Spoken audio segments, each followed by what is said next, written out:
السلام علیکم ورحمۃ اللہ وبرکاتہ۔ میں جہانگیر مغل یوٹیوبر۔ آج امتیاز حسین راجہ ایڈوکیٹ سابق صدر میرپور بار ایسوسیشن ان کے پاس موجود ہوں۔ پچوانا کی جنت اور اس کے بارے میں بھی یہ کچھ تفصیلات ہمیں دیں گے۔ بسم اللہ الرحمن الرحیم۔ آج ہم ایک کتاب پر بات کریں گے جس کا نام پچوانا کی جنت ہے۔ یہ ایک بڑی شور و آفاق کتاب ہے۔ اس کتاب پر بڑے بڑے لوگوں نے تبصرے کیے۔ اس سے پہلے کہ میں اس پر آؤں، جہانگیر مغل صاحب جو قوم کے معمار ود جہانگیر مغل پروگرام کرتے ہیں، انہوں نے یہ کتاب پڑھی، وہ اس سے بڑے متاثر ہوئے، تو پھر ان کا یہ آزار تھا کہ اس پر گفتگو ہونی چاہیے۔ اس پر گفتگو کے لیے تو زیادہ وقت چاہیے کیونکہ بہت ساری اس کی تقریبیں رونمائی ہوئی ہے۔ اس کتاب کے لکھے جانے کا بھی ایک پس منظر ہے۔ یہ جو کتاب ہے پچوانا کی جنت، اس کی میں کچھ تو خوبیاں یہ ہیں کہ ایک تو یہ ہے کہ اس کا پیپر جو ہے وہ بہت ہی خوبصورت ہے۔ دوسرا یہ ہے کہ یہ آپ دیکھیں گے کہ یہ کتاب انجمن ترقی اردو برطانیہ نے شائع کی ہے، اور انہوں نے اس کی وضاحت کی ہے کہ انہوں نے یہ کتاب ملک بشیر مراد صاحب کی شائع کیوں کی ہے۔ دوسرا یہ ہے کہ ملک بشیر مراد صاحب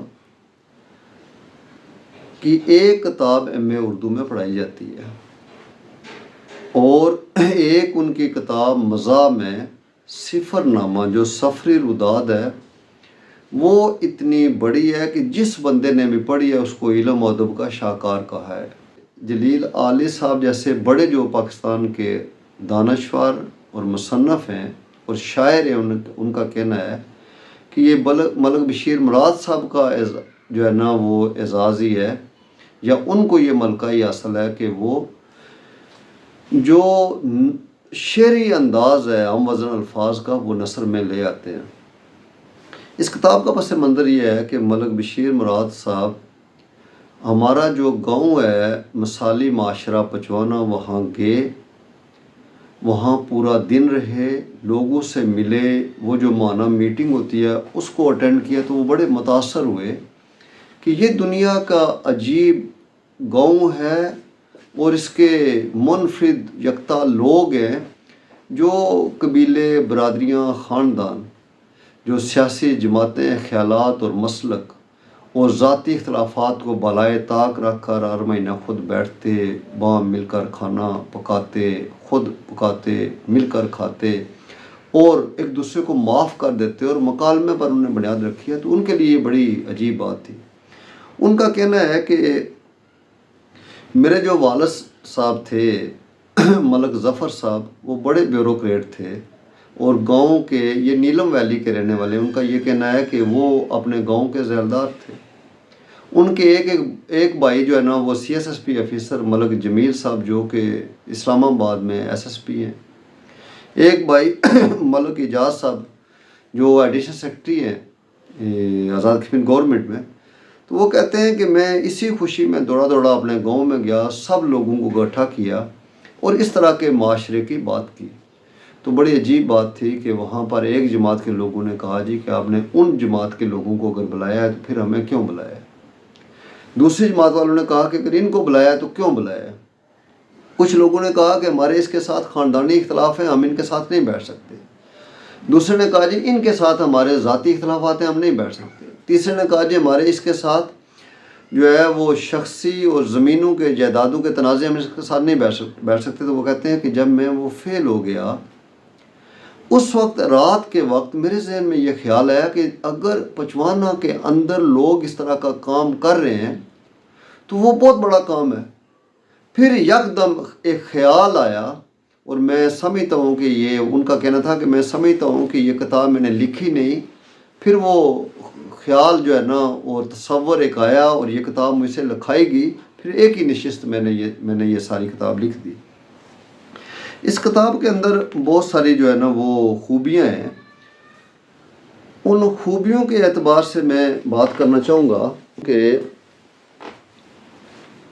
یہ جو عام وزن الفاظ والی بات ہے نا، یہ ملک بشیر مراد صاحب کو ملکہ ہے، یہ بہت کم لوگوں کو ملکہ ہے۔ میں اس کا جملہ ایک پڑھنا چاہوں گا۔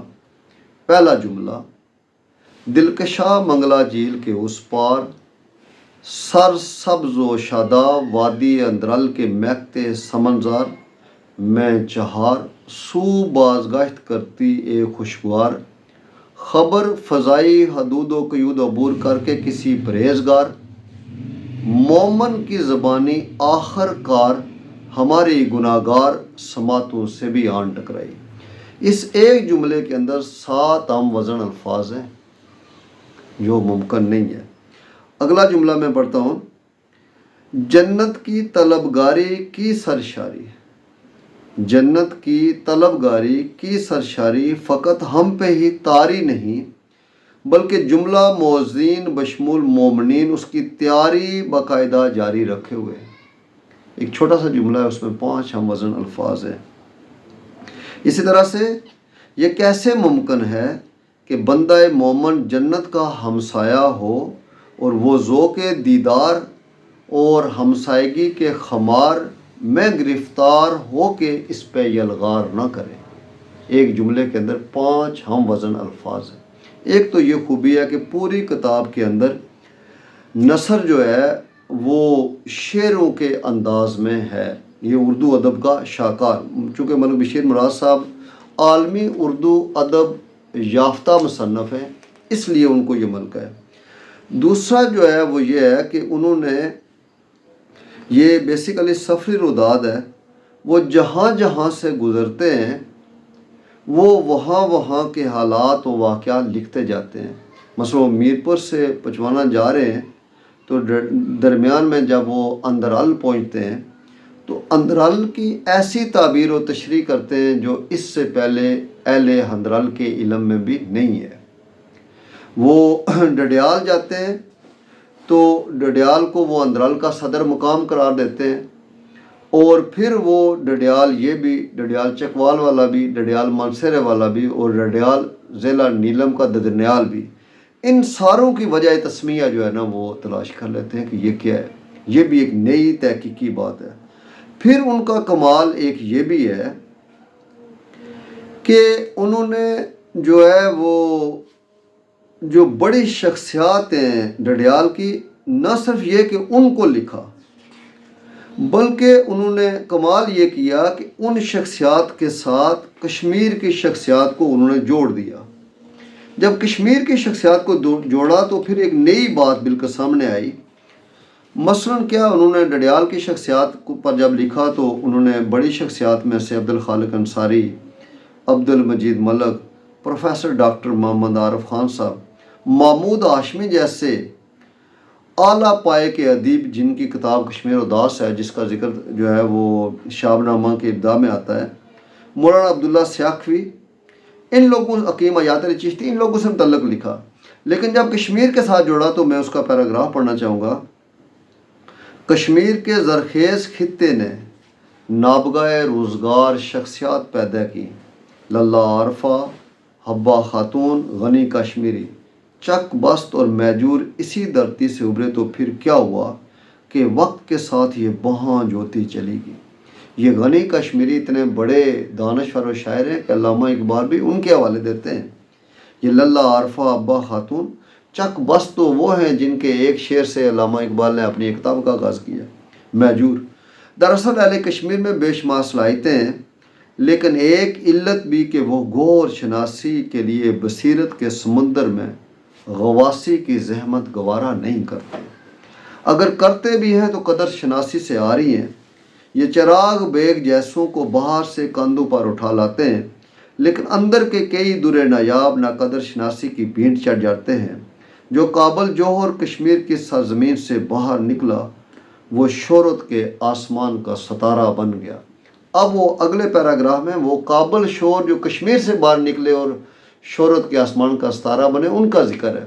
یہ بڑی وہ قابل غور بات ہے۔ وہ کہتے ہیں علامہ محمد اقبال، امام خمینی، پنڈت جواہر لال نہرو، سر سید احمد خان، آغا حشر کاشمیری، خان عبدالقیوم خان، چراغ حسن اسرت، عطا اللہ شاہ بخاری، شورش کاشمیری، انور شاہ کاشمیری، مختار مسعود، قدرت اللہ شاہ اور نہ جانے کتنے ان جیسے قابل لوگ نسلاً یا اصلاً اسی جنت نظیر کشمیر کے لالا و گل تھے، جن کی مہک سے گلستان جہاں تو مہکا لیکن کشمیر کی ویرانی نہ گئی۔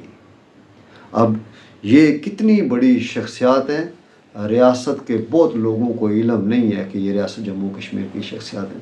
اب یہ انہی کا کمال ہے کہ انہوں نے اندرال کی بڑی شخصیات کی بات جب آگے کی تو پھر وہ اس موضوع کو کہاں دور دراز تک لے گئے، چونکہ وہ بڑے ادیب ہیں اور بڑے مصنف ہیں۔ اس لیے اس کے علاوہ یہ ہے کہ اس کتاب کا ایک اور جو خاصہ ہے وہ یہ ہے کہ ان کو مزاح کا بڑا جو ہے وہ ملکہ اصل ہے۔ وہ ہر جو ہے نا ایک پیراگراف کے اندر ایک ایسا جملہ، چونکہ بیسیکلی وہ بڑے مزاح نگار بھی ہیں، تو وہ ایک ایسا جملہ جو ہے وہ رکھ دیتے ہیں جس سے وہ بندے کی پڑھتے ہوئے طبیعت حشاش بشاش ہو جاتی ہے۔ مثلا ایک اور ملکہ بھی میں اس دونوں باتوں کو ایک ہی بات میں جوڑ لیتا ہوں کہ مثلا انہوں نے پچوانا کی جنت لکھی تو جنت سے آغاز کیا ہے اپنی کتاب کا، 3 صفحے جنت پر لکھے ہیں۔ جنت کے جو جنت ہے جو اللہ رب العزت نے بنائی ہے، اس جنت سے لے کر جنت کے جتنے تصور ہیں دنیا میں، وہ شداد نے بنائی، وہ حسن بن صبا نے بنائی، اور وہ یونانی فلسفی افلاطون جو تھا اس کی کتاب ریپبلک، وہ بھی جنت کا ایک جو ہے نا وہ تصور ہے، اور تھامس مور جو یونانی فلسفی تھا اس نے یوٹوپیا جو کتاب لکھی ہے وہ بھی جنت کا ایک تصور ہے دنیا پر۔ وہ سارے کو ان 3 صفحوں میں لے آئے، اور میرے علم میں بھی جنت کے وہ تصور نہیں تھے جو انہوں نے پیش کر دیے۔ وہ شیطانی تصور بھی جو دنیا میں انسانوں نے قائم کیے جیسے شداد اور حسن بن صبا نے، اور ایک پازیٹیو تصور بھی جو افلاطون اور تھامس مور نے پیش کیے وہ بھی۔ اس میں وہ لکھتے ہوئے کیا کہتے ہیں کہ وہ ان کا بیسیکلی یہ سفری رداد یہ ہے کہ انہوں نے ایک جنت نما معاشرے سے متعلق سنا، تو وہ مزاح میں یہ کہتے ہیں کہ یہ کیسے ممکن ہے کہ کوئی مومن ہو اور وہ جنت کی بات سنے اور اس طرف چلنا پڑے، جنت کے معاشرے کی شنید اس کے جو ہے نا کانوں میں پڑے اور وہ اس طرف جو ہے نا وہ سفر نہ کرے۔ تو یہ بھی سفر کے لیے جا رہے ہیں اور 2 اور مومنین کو ساتھ لے کر، ان کے بقول ہے کہ 2 اور مومن ہیں جن کو ساتھ لے کر وہ جا رہے ہیں۔ تو وہ کہتے ہیں دوئم تھامس مور، جس نے یونانی فلسفے کے تصور پر ڈو مور کے طور پر اپنی کتاب یوٹوپیا میں ایک خیالی معاشرے کا ایسا خواب پیش کیا جو کم و بیش جنت کا نعم البدر تھا، لیکن وہ بھی اپنا خواب شرمندہ تعبیر ہوتے نہ دیکھ پایا۔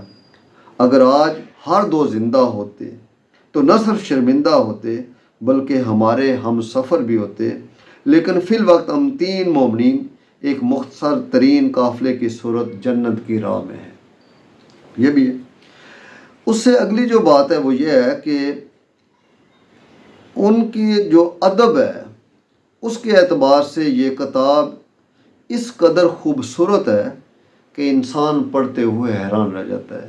میں اس کے 2 پیراگراف پڑھنا چاہوں گا، آپ دیکھ لیں کہ انہوں نے کیسی منظر کشی کی ہے، ان کی منظر کشی بھی، اور جو انہوں نے رنگ باندھا ہے وہ بھی، اور الفاظ کا کیسا ذخیرہ ان کے پاس ہے وہ بھی۔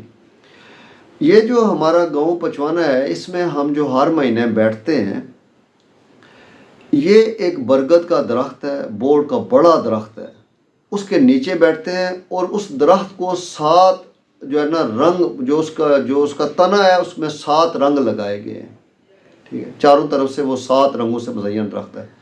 انہوں نے وہ، اور اس میں ایک چبوترا بنا ہوا ہے جہاں پر بچے بیٹھتے ہیں۔ آپ نے اس سارے منظر کو اپنے ذہن میں رکھنا ہے، اور پھر ملک بشیر صاحب نے جو الفاظ کی صورت میں ایک منظر کشی کی ہے اس کو بھی آپ نے دیکھنا ہے کہ کیا شاہکار ادب ہے۔ اہل ادب کے لیے جو علم و ادب سے دلچسپی رکھتے ہیں ان کے لیے یہ کتاب تو ایک بہت آب حیات کی طرح ہے۔ وہ میں پڑھنا چاہوں گا وہ یہ ہے کہ ایک بڑے سے سدا بہار اور چھتنار برگد کے نیچے ہماری نشستوں کا اہتمام ہے۔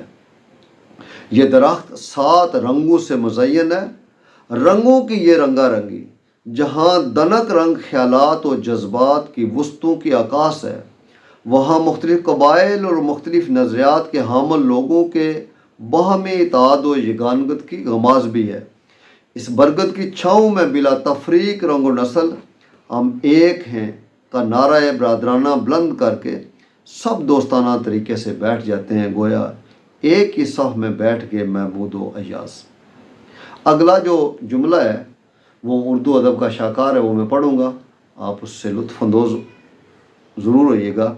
برگد کی دوسری سمت ایک اونچا چبوترا ہے، جہاں کم سن پھول اودے اودے، نیلے نیلے پیلے پیلے لباس پہنے، چھیل چھبیلے انداز میں قطار اندر قطار بیٹھے۔ یہ جملہ کسی شعر کا حصہ تو ہو سکتا ہے، اس کو نثر میں الفاظ کی اس طرح تسبیح کی جو ہے نا، جیسے وہ دانے ہوتے ہیں ان تسبیح کے دانوں کی طرح پرو دیا جائے، یہ ممکن نہیں ہے۔ میں اس جملے کو پھر پڑھوں گا، آپ اس کو ذہن میں بھی رکھیں کہ ایک برگد کا درخت ہے، سارے لوگ اس کے نیچے بیٹھے ہیں، ایک چبوترا ہے، وہاں بچے بیٹھے ہیں، وہ بچوں کی منظر کشی کر رہے ہیں، اور جو پیغام دے رہے ہیں وہ پیغام بھی کیا ہے، میں اس کو پڑھنا چاہوں گا۔ برگد کی دوسری سمت ایک اونچا چبوترا ہے، جہاں کم سن پھول اودے اودے، نیلے نیلے پیلے پیلے لباس پہنے، چھیل چھبیلے انداز میں قطار اندر قطار بیٹھے ہیں۔ یہ نوعمر بچے لاشعوری طور پر تربیت کے عمل سے گزر رہے ہیں۔ بڑے ہو کر یہی باکمال بچے اس مثالی معاشرے کو بے مثال معاشرے کی لازوال منزل دکھائیں گے اور نسل در نسل فلاح پائیں گے۔ باہمی یگانگت کا جذبہ جب انسانی فطرت کا حصہ بن جائے تو معاشرے میں اتفاق و اتحاد کی اٹوٹ زنجیر خود بخود بنتی چلی جاتی ہے۔ ہم چشم تصور سے چبوترے پر کڑی در کڑی ایسی ایک لازوال زنجیر بنتے دیکھ رہے ہیں، اور دل ہی دل میں اس جنت نما معاشرے کے بانیوں کی دانش کو داد دے رہے ہیں، جنہوں نے ان نونالوں کی لاشعوری تربیت کا ایک شعوری قرینہ دریافت کیا ہے۔ یہ اس سے آگے یہ ہے کہ اس جنت کی آبادکاری کی جانکاری ہمارے راجہ خضر المعروف امتیاز حسن راجہ کے من میں سمائی۔ وہ اس بات کے قائل ہیں کہ زندگی بغیر نظریے کے ایسے ہی ہے جیسے بنا تیل کے چراغ۔ یہ جملہ سمجھنے والا ہے کہ زندگی بغیر نظریے کے ایسے ہی ہے جیسے بنا تیل کے چراغ۔ اگر چراغ کے اندر تیل نہ ہو یا بلب کے اندر بجلی نہ ہو تو پھر وہ ایک بوجھ ہی ہے اور وہ کسی کام کا نہیں ہے۔ اس طرح سے انسانی زندگی کے اندر اگر کوئی نظریہ نہیں ہے، کوئی مقصد نہیں ہے، تو وہ زندگی بھی دنیا میں بھی بوجھ ہے اور آخرت میں بھی بہت بڑا جو ہے وہ بوجھ ہے۔ تو انہوں نے لکھا ہے کہ وہ اس بات کے قائل ہیں کہ زندگی بغیر نظریے کے ایسے ہی ہے جیسے بنا تیل کے چراغ، اور وہ لوگوں کو اس بات پر مائل کر رہے ہیں کہ علم صرف کتابیں رٹنے کا نام نہیں بلکہ اس مہارت اور تکنیک کا نام ہے جس کی بدولت جنت سے نکالا ہوا آدم زمین پر دوبارہ ایک نئی جنت تعمیر کرے۔ میں کہتا ہوں کہ جو ہے نا یہ دوسرا جملہ بھی بڑی خوبصورت ہے کہ انہوں نے کہیں آگے اس پر جو ہے نا وہ تفصیلی بات ڈالی ہے کہ ہم انسانوں کے ذہنوں میں یہ بات تو ہے کہ ہم جس جنت سے نکالے گئے ہیں دوبارہ ہم نے اس جنت کی طرف جانا ہے۔ اگر انسان تھوڑی سی اور ترقی کر لے اور یہ سمجھ لے کہ جس دنیا میں ہم رہتے ہیں، انسان رہتے ہیں، اس کو بھی ہم نے جنت بنانا ہے، تو ہم اس جنت کو بھی حاصل کر سکتے ہیں اور اس دنیا میں بھی جنت میں رہ سکتے ہیں۔ اس دنیا کو ہم جہنم بنا کر اس اخروی جنت کے اصول کی تگودو وہ شاید زیادہ کارآمد ثابت نہ ہو۔ انسان کو جو اللہ نے شعور دیا وہ یہی دیا ہے کہ انسان اس دنیا کے اندر انسانیت کا پیغام لے کر چلے اور ہر دوسرے انسان سے اختلاف رائے ضرور کرے لیکن اختلاف نہ کرے۔ اس کے خیالات خواہ مذہبی ہیں، مسلکی ہیں، سیاسی ہیں یا ذاتی ہیں، جو کوئی بھی ہے ان کا احترام کیا جانا چاہیے۔ بیسیکلی انسان کا احترام سب سے اہم ہے۔ انہوں نے کتاب میں اسی بات کو جو ہے نا وہ بڑے لیول کا موضوع بھی بنایا ہے۔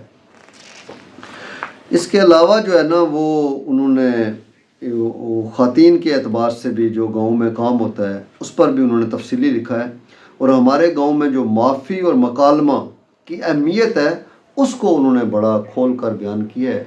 میں خواہش رکھوں گا کہ اس کتاب کے اندر اس گاؤں کے معافی اور مکالمے کی جو سوچ ہے اس کو کہیں سمجھنا چاہیے۔ انتقام کی بنیاد پر ہم بچپن سے یہ سنتے ہیں کہ ہم معاف نہیں کریں گے، ہماری نسلیں بھی معاف نہیں کریں گی، میری اولادیں بھی بدلہ لیں گی، ہم قبر تک پیچھا کریں گے، ہم آخرت میں بھی، ہم قیامت کے دن بھی جو ہے نا اس کا بدلہ لیں گے۔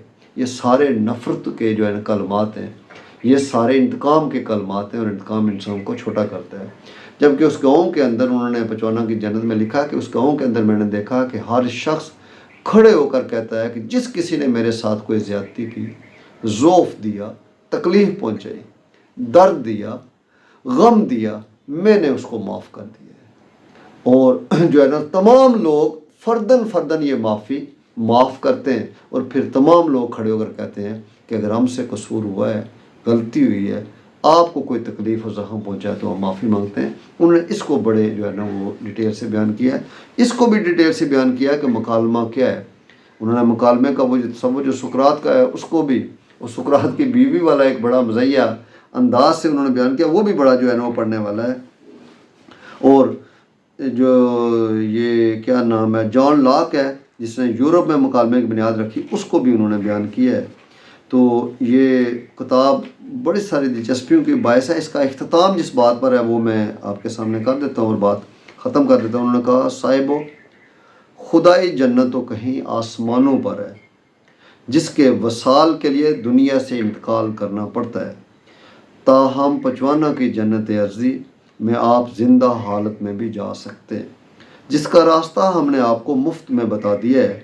اب آپ میں سے ہر عاقل بالغ مومن پر واجب ہے کہ وہ 55 کی اس ارضی جنت کی زیارت کرے، اور اگر توفیق ہو تو اپنے اپنے علاقے میں ایسی ایک جنت آباد کرے۔ عین ممکن ہے کہ آپ کے اسی عمل کے عوض رب کائنات اپنی ابدی جنت میں آپ کو جگہ عطا فرما دے۔ جگہ مغل صاحب، میں گزارش یہ کرنا چاہوں گا آپ کے اس پروگرام کے توسط سے کہ یہ جو گاؤں ہے یہ تحصیل ڈڈیال، ضلع میرپور، آزاد کشمیر۔ تحصیل ڈڈیال کا ایک گاؤں ہے، کٹھاڑ یونین کونسل ہے، اس کا گاؤں ہے 55۔ 55 کا مطلب ہے 5 راستے۔ وہاں کے لوگ سارے جو ہے وہ وہاں مل بیٹھتے ہیں، اور اس پر یہ کتاب لکھی گئی ہے۔ اس گاؤں کی شہرت کو سن کر آئی جی آزاد جموں کشمیر ڈاکٹر امیر احمد شیخ، جن کا تعلق سندھ سے ہے، وہ گئے۔ انہوں نے سارا دیکھنے کے بعد یہ کہا کہ میں نے دنیا ساری دیکھی، مجھے شوق تھا تو پھر میں ساری دنیا دیکھنے نکل پڑا۔ دیکھا میں نے 4 صوبوں میں آئی جی رہا ہوں، پورے پاکستان میں میں نے سروس کی ہے۔ میں کہہ سکتا ہوں کہ 2 واقعات نے میری عقل کو حیران کر دیا ہے۔ پیرس شہر دیکھا تو میری عقل تسلیم نہیں کرتی کہ پیرس شہر اس دنیا میں موجود ہے۔ دوسرا 55 کا مثالی معاشرہ اور یہ لوگ دیکھے تو میری عقل تسلیم نہیں کرتی ہے کہ یہ لوگ اس دنیا میں کہیں موجود ہیں، اس سوچ کے ساتھ یہ دنیا میں موجود ہے۔ تو میں آپ سب سے بھی یہ گزارش کرنا چاہوں گا کہ آپ بھی ہماری ماہانہ میٹنگ میں آئیں، جو ہر مہینے کے پہلے سیٹرڈے ہفتے والے دن ہوتی ہے۔ آپ آئیں، شام کے ٹائم، عصر کے ٹائم آپ آئیں، ہمارے ساتھ بیٹھیں، ہم خود جو ہے نا کھانا پکاتے ہیں، مل کر کھانا کھاتے ہیں، گپ شپ لگاتے ہیں۔ سارے تضادات کو جو ہے نا وہ سامنے رکھتے ہوئے بھی ہم پیار و محبت کے ساتھ، ہم نے کسی تضاد کو بھی اختلاف نہیں بنایا ہے، ہم اختلاف رائے کو انجوائے کرتے ہیں، آگے بڑھتے ہیں۔ آپ لوگ بھی آئیں اور اپنے اپنے گاؤں میں اس طرح کا معاشرہ قائم کریں۔